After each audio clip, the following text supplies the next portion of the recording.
अब बात एशिया के सबसे बड़े एयर शो की, एरो इंडिया की कर लेते हैं, जिसका आगाज आज से बेंगलुरु के यलहंका एयरफोर्स स्टेशन पर हो चुका है। रक्षा मंत्री राजनाथ सिंह ने एरो इंडिया के इस 15वें एडिशन का उद्घाटन किया, जिसमें पहली बार अमेरिका और रूस दोनों देशों के 5वीं पीढ़ी के फाइटर जेट्स भी हिस्सा ले रहे हैं।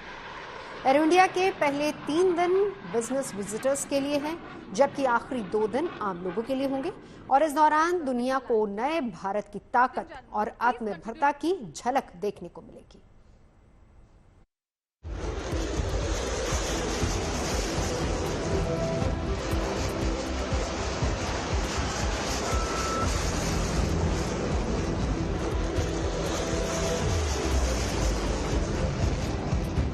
बेंगलुरु के आसमान में गरजते एक से बढ़कर एक फाइटर जेट्स।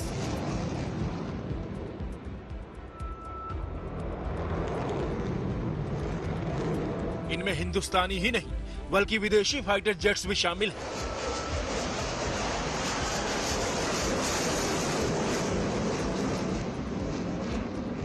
जो एशिया के सबसे बड़े एयर शो एरो इंडिया में भाग लेने के लिए इन दिनों बेंगलुरु पहुंचे हैं।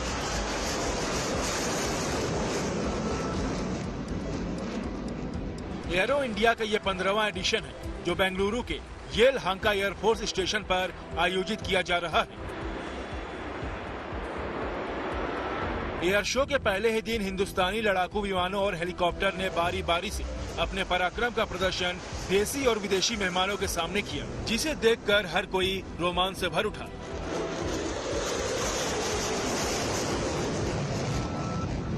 चाहे सूर्य किरण एरोबेटिक टीम हो या सुखोई फाइटर जेट हो या फिर इंडियन एयरफोर्स के तेजस मार्क 1A के आसमान में हैरत अंगेज करतब हो,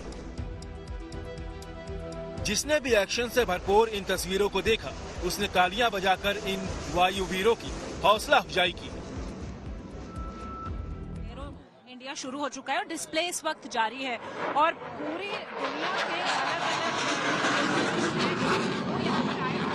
किस तरह से अलग-अलग 13 फॉर्मेशंस हैं जो यहाँ पर डिस्प्ले किया जा रहा है और एरो इंडिया का ये 15वां संस्करण है। आपको बता दूं, आप मेरे पीछे देख रहे हैं इस वक्त कि किस तरह से ये जो एरो इंडिया का एरियल डिस्प्ले है, वहाँ पर 13 अलग-अलग फॉर्मेशंस होंगी, जिसमें भारत की वायुसेना का पूरा दमखम दिखाई देगा। यहाँ पर आपको LCA तेजस दिखाई देगा, इसके अलावा जैगुआर, Su-30, रफाल, जितने भी एयरक्राफ्ट भारतीय सेना में हैं, अलग-अलग फॉर्मेशंस यहाँ पर आ रही है। तेजस जो भारत की शान है, जो भारत में बनाया हुआ भारत का अपना एक फाइटर जेट है, वो यहाँ पर उड़ान भर रहा है। इन फाइटर जेट्स के अलावा मेक इन इंडिया के तहत देश में बने हेलीकॉप्टर LUH यानी लाइट यूटिलिटी हेलीकॉप्टर ने भी एरो इंडिया के पहले दिन के शो में अपने हवाई करतबों से लोगों की खूब तालियां बटोरी। बेंगलुरु में एरो इंडिया के दौरान हम देख रहे हैं LUH यानी लाइट यूटिलिटी हेलीकॉप्टर, जो सिर्फ भारत में बनाया गया है और आप देख सकते हैं किस तरह से ये हेलीकॉप्टर हवा में कलाबाजियां खा रहा है। ये दिखा रहा है हमारे पायलट्स का अनुशासन और किस तरह से ये लाइट यूटिलिटी हेलीकॉप्टर जो अपने वजन की वजह से बेहद कामयाब हो सकता है, इसे किस तरह से यहाँ पर दिखाया जा रहा है कि हवा में ये मुड़ सकता है, बेहद नीची ऊंचाई पर ये उड़ान भर सकता है। लेकिन एरो इंडिया के इस 15वें एडिशन में अगर किसी चीज की सबसे ज्यादा चर्चा है तो वो है 5वीं पीढ़ी के इन 2 लड़ाकू विमानों की। इनमें एक है अमेरिका का F-35, जिसे अमेरिका ने लगातार दूसरे साल एरो इंडिया शो के लिए भारत भेजा है, जबकि दूसरा है रूस का Su-57, जो पहली बार एरो इंडिया शो के लिए भारत आया है। इन दोनों ही 5वीं पीढ़ी के फाइटर जेट्स ने बेंगलुरु के आसमान में बारी बारी से अपना दमखम दिखाया। दरअसल भारत को 5वीं पीढ़ी के विमानों की सख्त जरूरत है, जिसे देखते हुए रूस ने भारत को Su-57 देने का ऑफर किया है। जबकि चर्चा है कि पीएम नरेंद्र मोदी की अमेरिका यात्रा पर राष्ट्रपति डोनाल्ड ट्रंप भारत को F-35 देने की पेशकश कर सकते हैं। एरो इंडिया में आकर्षण का केंद्र बना हुआ है रूस का Su-57E 5th generation multi role aircraft, जो आप इस वक्त हमारे पीछे देख सकते हैं। और पहली बार बेंगलुरु में होने वाले एयर इंडिया में शामिल होने के लिए रूस से ये Su-57 आया है। अगर हम बात करें इसकी क्षमताओं की तो ये स्टेल्थ एयरक्राफ्ट है, 5th generation multi role aircraft है, यानी तमाम तरह की युद्ध की जरूरतों के लिए इसे इस्तेमाल किया जा सकता है। और इसके साथ जो तमाम इंटीग्रेशंस है, यानी कि जो वेपन सिस्टम्स, जो मिसाइल्स इसके साथ, जो बॉम्ब्स इसके साथ लगाए जा सकते हैं, उनको भी यहां पर स्टैटिक डिस्प्ले में रखा गया है। भारत और रूस के बीच डिफेंस टाइज को अगर देखें तो वो कई दशकों से बेहद मजबूत हैं और आगे भी कई डील्स को लेकर चर्चा की जा सकती है। Su-57 जो 5th generation multi role aircraft है, उसे लेकर संभावनाएं तलाश की जा रही हैं रूस द्वारा भारत में। और सिर्फ रूस ही नहीं, अमेरिका ने अपना F-35 5th generation aircraft Bharat भेजा है एरो इंडिया के लिए। हालांकि पिछले ही साल सरकार ने 5वीं पीढ़ी के फाइटर जेट भारत में ही बनाने के प्रोजेक्ट को मंजूरी दी थी, जिसके तहत साल 2036 तक ये जेट्स एयर फोर्स में शामिल किए जा सकते हैं।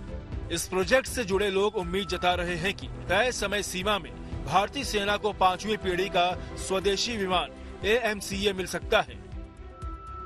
भारत का अपना 5th जनरेशन एयरक्राफ्ट AMCA लगातार तैयार हो रहा है, प्रगति पर है ये प्रोजेक्ट। और कहां तक पहुंचा है और कब तक भारत को अपना एडवांस मीडियम कॉम्बैट एयरक्राफ्ट मिल जाएगा? हम अभी डेवलपमेंट फेज पे था, तो डेवलपमेंट फेज 10 साल का पीरियड है और हम अप्रैल 2024 में अप्रूवल मिला है और 2034 का दिस एयरक्राफ्ट का सर्टिफिकेशन हो सकता है। उसका 2 साल के बाद 2036 में इंडक्शन हो जाएगा। इस एरो इंडिया शो में एक रक्षा प्रदर्शनी भी लगाई गई, जिसमें मेड इन इंडिया हथियारों का प्रदर्शन किया गया है। ये एरो इंडिया शो 14 फरवरी तक चलेगा, जिसमें आखिर के 2 दिन आम लोगों के लिए हैं। 15वें संस्करण में 900 से ज्यादा एडिशंस जो हैं, जो 900 से ज्यादा एग्जिबिटर्स हैं, वो यहाँ पर मौजूद हैं।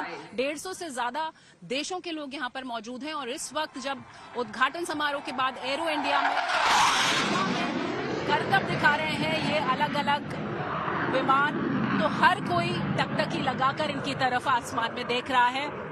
और अगले 4 दिन लगातार एरो इंडिया इसी तरह से चलता रहेगा। और पहली बार रूस का Su-57 और अमेरिका का F-35 भी यहाँ भारतीय विमानों के साथ हवा में अपना करतब दिखाएगा। कैमरा पर्सन प्रदीप के साथ शिवानी शर्मा, GNT के लिए बेंगलुरु से।